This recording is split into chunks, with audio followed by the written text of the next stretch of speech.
Assalamualaikum warahmatullahi wabarakatuh. Selamat pagi, anak-anak kelas 3 semuanya. Bagaimanakah kabarnya hari ini? Semoga sehat selalu ya. Nah, anak-anak, hari ini kita akan melanjutkan pembelajaran di tema 2, subtema 1, memasuki pembelajaran 4, 5, dan 6. Nah, mari kita mulai pembelajarannya. Yang pertama, kita akan belajar bahasa Indonesia. Kita masih akan melanjutkan pembahasan tentang dongeng. Yang pertama, kita akan belajar tentang mengenal karakter dalam dongeng. Setiap tokoh dalam dongeng memiliki karakter atau watak yang berbeda-beda. Ada tokoh protagonis atau tokoh baik dalam sebuah dongeng, ada juga tokoh antagonis, yaitu tokoh yang berwatak jahat di dalam dongeng, dan tokoh netral, yaitu yang tidak mendukung baik itu tokoh protagonis maupun tokoh antagonis. Karakter dalam dongeng dapat ditemukan dengan banyak cara. Yang pertama, disampaikan secara langsung oleh pembuat dongeng. Misal langsung disebutkan, di zaman dahulu kala hiduplah seorang gadis bernama Bawang Putih. Nah, langsung disebutkan oleh pembuat dongeng. Atau yang kedua, melalui percakapan antar tokoh. Atau yang ketiga, disampaikan oleh tokoh lain. Yang keempat, pendapat tokoh lain. Ini adalah cara-cara mengenal karakter di dalam dongeng. Nah, sekarang kita akan belajar tentang menemukan pesan dalam teks dongeng. Dongeng biasanya berisi pesan yang ingin disampaikan oleh penulis kepada para pembaca. Untuk menemukan pesan yang terkandung dalam sebuah dongeng, kita harus menyimak isi dongeng dengan cermat. Kemudian mencatat watak tokoh, latar dongeng, dan peristiwa penting dalam dongeng tersebut. Jika kita sudah mengetahui watak, latar, dan peristiwa penting dalam dongeng, kita dapat menyimpulkan pesan yang terkandung dalam dongeng tersebut. Nah, selanjutnya kalian bisa menceritakan kembali dongeng tersebut dengan bahasa kalian sendiri. Nah, hari ini kita akan belajar untuk menceritakan dongeng berdasarkan gambar seri. Gambar seri adalah rangkaian gambar yang mewakili isi cerita atau dongeng. Dengan mengamati gambar seri, kita dapat menemukan pesan yang terkandung di dalamnya. Nah, langkah-langkah untuk menemukan pesan dalam rangkaian gambar seri. Yang pertama, mengamati gambar dengan cermat. Kedua, memperhatikan susunan atau urutan gambar. Ketiga, memahami setiap peristiwa pada gambar. Yang keempat, menemukan pesan dalam rangkaian gambar yang berbentuk cerita. Nah, jadi nanti ketika kalian akan menulis dongeng berdasarkan gambar seri, perhatikan gambarnya baik-baik, juga susunan atau urutan gambarnya, dan memahami peristiwa yang ada dalam gambar.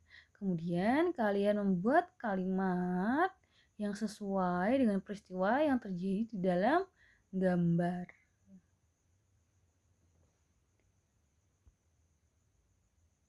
Nah, selanjutnya kita akan belajar tentang PKN.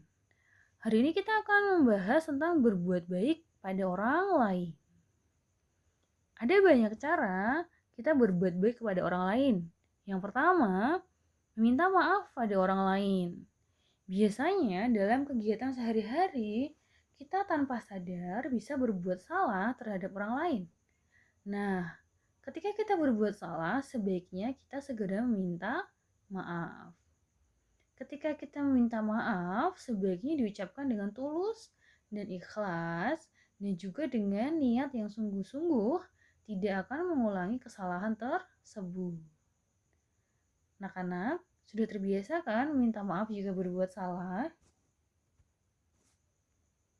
Nah, selanjutnya, contoh berbuat baik yang kedua adalah mendoakan orang lain. Misal nih, ada temen yang sakit atau orang lain yang sedang mendapat kesulitan. Itu alangkah baiknya kalau kita mendoakan orang tersebut. Mendoakan orang lain itu adalah sebuah perbuatan yang baik dan sesuai dengan sila pertama dan sila kedua Pancasila. Dan juga kalau kita itu orang muslim, ya disunahkan kita mendoakan saudara kita yang kesulitan. Nah, selanjutnya menceritakan pengalaman berbuat baik kepada orang lain. Ya, ada banyak sekali perbuatan baik yang bisa kita lakukan untuk orang lain. Dan ketika kita berbuat baik, harus dilakukan dengan penuh keikhlasan. Nah, sila kedua Pancasila itu menjadi pedoman bagi kita untuk selalu bersikap baik kepada sesama manusia. Nah, anak-anak, ayo kita biasakan berbuat baik kepada orang lain di sekitar kita, terutama yang membutuhkan bantuan. Selanjutnya, kita akan belajar matematika, yaitu tentang sifat komutatif penjumlahan. Ya, mengingat kembali, sifat komutatif pada penjumlahan menyatakan bahwa hasil penjumlahan dua bilangan cacah akan sama walaupun kedua bilangan tersebut ditukar. Contoh nih, A ditambah B sama saja dengan B ditambah A. Ya, ingat-ingat. Jadi sifat komutatif adalah pertukaran. Ketika ditukar tempatnya, hasilnya tetap sama. Nah, hari ini kita akan membahas soal cerita yang ada di halaman 120, nomor 1. Di bus A sudah ada 13 siswa. Lalu naik lagi 15 siswa. Di bus B sudah ada 15 siswa. Setelah itu, beberapa siswa naik lagi ke bus B. Sehingga jumlah siswa di bus B sama dengan jumlah siswa di bus A. Yang pertama, tentukan banyak siswa yang naik lagi ke bus B. Yang kedua, tuliskan banyak siswa di bus A dan bus B sesuai sifat pertukaran pada penjumlahan. Nah, coba anak-anak perhatikan baik-baik. Ya, di bus A itu pertama ada 13 siswa, lalu naik lagi 15 siswa. Kira-kira berapa jumlahnya? Nah, di bus B sudah ada 15 siswa. Kemudian ada yang naik lagi ke bus tersebut. Nah, supaya jumlahnya siswa itu sama dengan jumlah siswa di bus A, berapa jumlah siswa yang naik lagi ke bus B? Ya, tadi banyak siswa di bus A itu sama dengan 13 ditambah 15, 28. Nah, kita sudah tahu jumlah siswa di bus A itu 28 anak.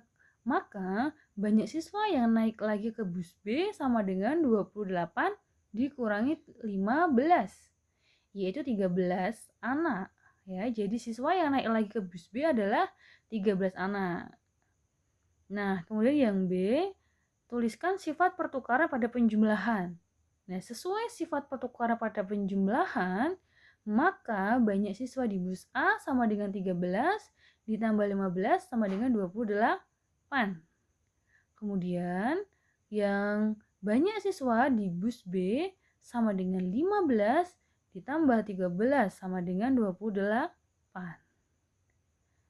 Ini adalah contoh sifat pertukaran pada penjumlahan. Bagaimana anak-anak? Masih bingung tentang sifat komutatif? Bisa ya nanti mengerjakan soal cerita seperti ini? Nah, baik. Demikian pembelajaran pada hari ini. Tugas hari ini. Yang pertama, amatilah gambar seri pada halaman 121. Kemudian buat cerita tentang dongeng pohon pepaya dan pohon kelapa dengan bahasamu sendiri. Jadi di halaman 121 ada gambar seri tentang dongeng pohon pepaya dan pohon kelapa. Nanti kalian buat cerita singkat dengan bahasa kalian sendiri. Sesuai rangkaian gambar seri yang ada di halaman tersebut. Kemudian nomor 2, kerjakan soal matematika pada halaman 120, nomor 2, A, B, dan C. Selanjutnya nomor 3, tuliskan karangan singkat tentang pengalamanmu berbuat baik kepada orang lain. Nah, anak-anak pastinya sering dong berbuat baik pada orang lain. Nanti kalian tuliskan pengalaman kalian itu apa saja. Demikian anak-anak materi dan tugas hari ini. Ya, see ya next time. Have a great day. Wassalamualaikum warahmatullahi wabarakatuh.